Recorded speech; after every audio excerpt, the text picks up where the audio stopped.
നാം നിർവഹിക്കേണ്ടതാണ്, നാം ബോധവൽക്കരിക്കേണ്ടതാണ് നമ്മുടെ സമൂഹത്തെ.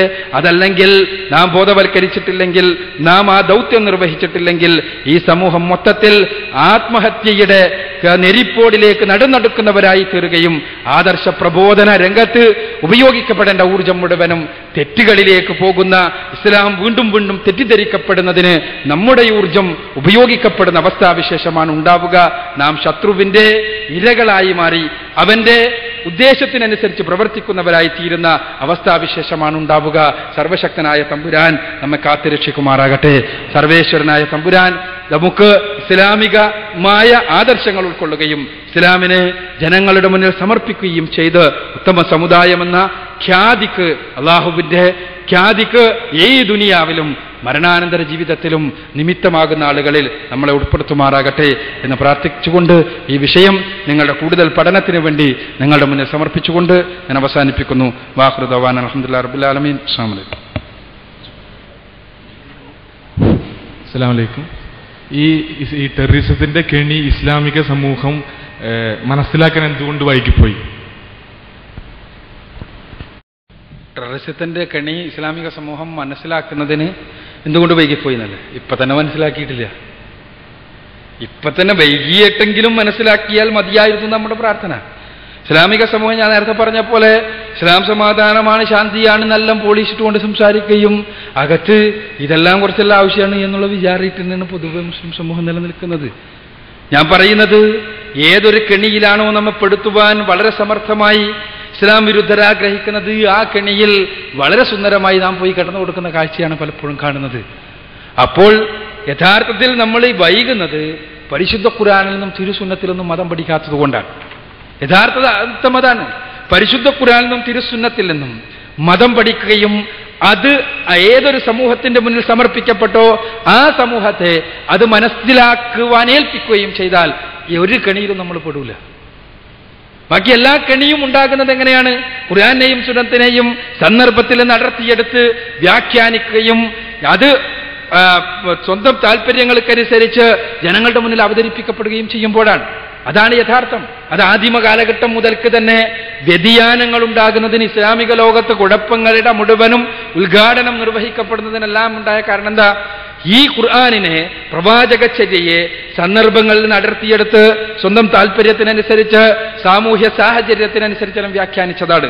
മറിച്ച് പരിശുദ്ധ ഖുർആനെയും തിരുസുന്നത്തിനെയും സലഫുസ് സാലിഹുകൾ മനസ്സിലാക്കിയതുപോലെ, അഥവാ റസൂലുള്ളാഹി സ്വല്ലല്ലാഹു അലൈഹി വസല്ലമ തന്നെ പ്രത്യേകമായി എടുത്തു പറഞ്ഞിട്ടുള്ള 3 തലമുറയിൽപ്പെട്ട ആളുകൾ, അഥവാ സഹാബിമാരും താബികളും താബികളും അടങ്ങുന്ന ആളുകൾ മനസ്സിലാക്കിയതുപോലെ മനസ്സിലാക്കിയാൽ, ഉൾക്കൊണ്ടതുപോലെ ഉൾക്കൊണ്ടാൽ, ഏത് പ്രശ്നത്തിലും അവർ പരിശുദ്ധ ഖുർആനിൽ നിന്ന് തിരുസുന്നത്തിൽ നിന്ന് എങ്ങനെയാണ് ഏത് പ്രശ്നത്തിനും പരിഹാരം കണ്ടെത്തിയത് എന്ന് നമ്മൾ മനസ്സിലാക്കിയാൽ, ആ പരിഹാരത്തിന്റെ പിന്നിൽ നമ്മൾ പോകാൻ സന്നദ്ധമായാൽ ഈ രൂപത്തിലുള്ള കെണികളിലൊന്നും നമ്മൾ വീടില്ല. അല്ലെങ്കിൽ കെണികളിൽ വീണുകൊണ്ടേയിരിക്കും എന്നുള്ളതാണ് സത്യം, യാഥാർത്ഥ്യം. അതാണ് നമ്മൾ ഉൾക്കൊള്ളുന്നത്. അസ്സലാമു അലൈക്കും വറഹ്മത്തുള്ളാഹി. ഇസ്ലാമിക സമൂഹം വേട്ടയാടപ്പെടുമ്പോൾ നിഷ്ക്രിയരായിരിക്കുക എന്നതാണോ യഥാർത്ഥത്തിൽ നാം ചെയ്യേണ്ടത്? ഇസ്ലാമിക സമൂഹം ഇന്ന് വേട്ടയാടിക്കൊണ്ടിരിക്കുകയാണ്. ഈ സന്ദർഭത്തിൽ നമ്മൾ നിഷ്ക്രിയരായിരിക്കണോ അല്ലയോ എന്നതാണ് ചോദ്യം. ഇസ്ലാമിക സമൂഹം വേട്ടയാടപ്പെട്ടുകൊണ്ടിരിക്കുമ്പോൾ നാം നിഷ്ക്രിയരായിരിക്കണമോ എന്നാണ് ചോദ്യം.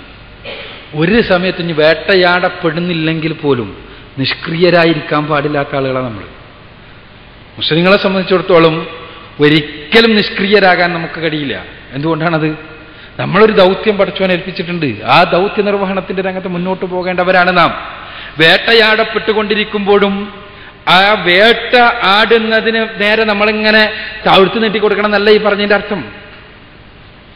വേട്ടക്കാരന്റെ മുന്നിൽ കഴുത്ത് നീട്ടിക്കൊടുക്കണം എന്നല്ല, മറിച്ച് വേട്ടക്കാരനുണ്ടാക്കിയ കണിയിൽ വളരെ സമർത്ഥമായി നമ്മൾ പോയി ചാടിക്കൊടുക്കരുത് എന്നാണ് ഈ പറഞ്ഞതിന്റെ അർത്ഥം. വേട്ടക്കാരന് കെണിയാണ് ഉണ്ടാക്കുക.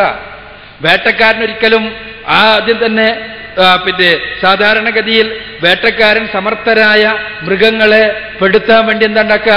കെണിയാണ്. കെണി എന്താണ്? ഇരയിട്ട് കൊടുത്താണ്ടാക്കുക, അല്ലേ? ഇര ഇട്ട് കൊടുക്കും. ഇതാ നിനക്ക് ആസ്വാദ്യകരമായ ഒരു ഇര, ആ ഇരയിലേക്ക് നീ ചാടിപ്പിടിക്കൂ എന്നാണ് നൽകുന്ന സന്ദേശം. ചാടുന്നു, പിടിക്കുന്നു, അതോടുകൂടി കെണിയിൽ പെടുന്നു. പിന്നെ പുറത്തു പോകാൻ കഴിയില്ല. അതിനു ചുറ്റും അത് വിമോചനത്തിന് വേണ്ടി ഓടിക്കൊണ്ടിരിക്കുന്നു. ഇവിടെ കെണിയാണ് ഉണ്ടാക്കുന്നത്. ആ കെണി എന്താണ്? ഇത് തന്നെ, നിങ്ങളുടെ മോചനത്തിന് ഇതേ മാർഗമുള്ളൂ. പടച്ചവനെ നമ്മൾ വിട്ടു. മുസ്ലിങ്ങളുടെ രക്ഷക്ക് പടച്ച തമ്പുരാൻ ആണ് നമ്മളുടെ രക്ഷയുടെ അടിസ്ഥാനപരമായ കാരണക്കാരൻ എന്നുള്ള ബോധം തന്നെ നമുക്ക് പോയി. പിന്നെയോ നമ്മളെ വിചാരം നമ്മുടെ ആയുധങ്ങളും നമ്മുടെ ആൾബലവും നമ്മുടെ ശക്തിയും നമ്മളുടെ സന്നാഹവും നമ്മുടെ അധികാരവും നമ്മുടെ സമ്പത്തും അല്ലാണ് നമ്മുടെ രക്ഷക്ക് നിമിത്തം എന്നാണ്. പടച്ചോൻ പറഞ്ഞത് എന്താ? പടച്ചോൻ തരാനാ നിങ്ങൾക്ക് രക്ഷ, അല്ലേ? വഅദല്ലാഹുല്ലദീന ആമനൂ മിൻകും വഅമിലുസ്സാലിഹാത്തി ലയസ്തഖ്ലിഫന്നഹും ഫിൽ അർളി കമസ്തഖ്ലഫല്ലദീന മിൻ ഖബ്ലിഹിം. നിങ്ങൾക്ക് മുൻപുള്ളവർക്ക് അധികാരം നൽകിയതുപോലെ നിങ്ങൾക്ക് അധികാരം നൽകാം. എന്താ? അള്ളാഹുവിന്റെ വാഗ്ദത്ത. എന്താ? ആർക്കാണ് അധികാരം നൽകാൻ പറഞ്ഞത്? മാപ്പിളാരെന്ന് പേരിട്ട് നടക്കുന്ന ആളുകൾക്ക് നല്ല.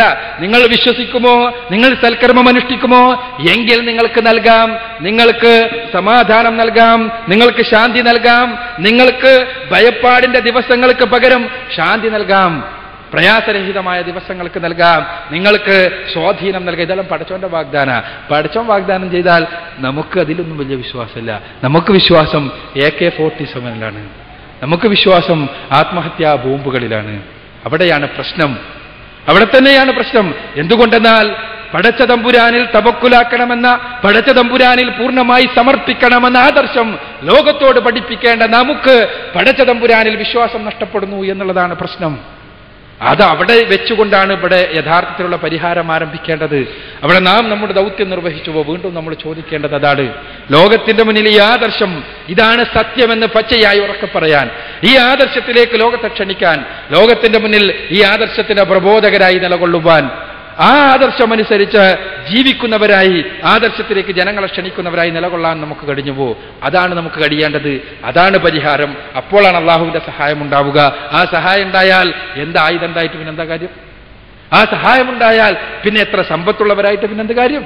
ആ സഹായമുണ്ടായാൽ എത്ര വലിയ അധികാര രാക്ഷസന്മാരായിട്ട് പിന്നെ എന്ത് കാര്യം? പടച്ച തമ്പുരാനാണ് നമ്മളോട് പറഞ്ഞത് ഞാൻ തരാമെന്ന്. അതിലാണ് നമ്മൾ വിശ്വാസം അർപ്പിക്കേണ്ടത്, അങ്ങോട്ടാണ് നമ്മൾ പോകേണ്ടത് എന്നാണ് നാം തിരിച്ചറിയപ്പെടേണ്ട പാഠം. ഈ ക്യാമ്പ് ഇവിടെ അവസാനിക്കുന്നതിന് മുമ്പ് ഞാൻ നേരത്തെ പറഞ്ഞതുപോലെ പ്രഭാഷണം അല്ലെങ്കിൽ നമ്മളുടെ ഈ വിഷയം വളരെ വിശാലമായ പഠനം അർഹിക്കുന്നൊരു വിഷയമാണ്. അതിന് നിങ്ങൾ സന്നദ്ധമാകണം എന്നാണ് ഈ സെഷന് കൺക്ലൂഷൻ നടക്കുമ്പോൾ ഇതിന് പരിസമാപ്തി കുറിക്കുമ്പോൾ എനിക്ക് സൂചിപ്പിക്കാനുള്ളത്. അതോടൊപ്പം തന്നെ ഇസ്ലാമിക പ്രബോധന രംഗത്ത് പ്രവർത്തിക്കുന്ന ആളുകൾക്ക് ഒരു ഗൈഡായും അതോടൊപ്പം തന്നെ മുസ്ലിം സഹോദരന്മാർക്ക് ഇസ്ലാമിന്റെ സന്ദേശം എത്തിക്കുന്നതിന് വേണ്ടിയുള്ള ഒരു സംവിധാനമായും ആരംഭിച്ചിട്ടുള്ളതാണ് സ്നേഹസംവാദം എന്ന മാസിക. ആ സ്നേഹസംവാദം മാസിക എന്ന് കേരളത്തിൽ നമ്മൾ ഒരുപാട് അമുസ്ലിം സഹോദരങ്ങൾക്ക് ഇസ്ലാമിന്റെ സന്ദേശം എത്തിക്കുന്നതിനും അവർക്ക് ഇസ്ലാമിനെ അറിയുന്നതിനും ഇസ്ലാമിന്റെ വെളിച്ചത്തിലേക്ക് കടന്നു വരുന്നതിനുമെല്ലാം സ്നേഹസംവാദം വഴി നിമിത്തമായിട്ടുണ്ട്. ഒന്ന്. രണ്ടാമതായി ഈ സന്ദേശ പ്രചാരണത്തിന് മുസ്ലിം യുവാക്കളെ സന്നദ്ധമാക്കുവാനും സജ്ജമാക്കുവാനും വേണ്ടി സ്നേഹസംവാദം വഴി നമുക്ക് കഴിയുന്നുണ്ട്. അപ്പോൾ സ്നേഹസംവാദം മാസിക ഇന്ന് പുറത്തിറങ്ങിക്കൊണ്ടിരിക്കുന്നുണ്ട്. അതിൽ നിങ്ങൾക്ക് അള്ളാഹു ഈ മാർഗത്തിൽ പ്രവർത്തിക്കണമെന്ന് ആഗ്രഹിക്കുന്ന ആളുകളെ സംബന്ധിച്ചിടത്തോളം ഈ സന്ദേശ പ്രചാരണത്തിന് വേണ്ടി തങ്ങളെ കൊണ്ട് കഴിയുന്നത് ചെയ്യണമെന്ന് ആഗ്രഹിക്കുന്ന ആളുകളെ സംബന്ധിച്ചിടത്തോളം പഠനത്തിനും മറ്റുള്ളവർക്ക് നൽകാനുമെല്ലാം ഉപകരിക്കുന്ന ഒരു ആനുകാലികമാണിത് എന്നാണ് സൂചിപ്പിക്കാനുള്ളത്. അത് നമുക്ക് വർഷത്തിൽ 120 രൂപയാണ് അതിൻ്റെ വരിസംഖ്യ. ഇപ്പോൾ ഒരു പ്രത്യേകമായ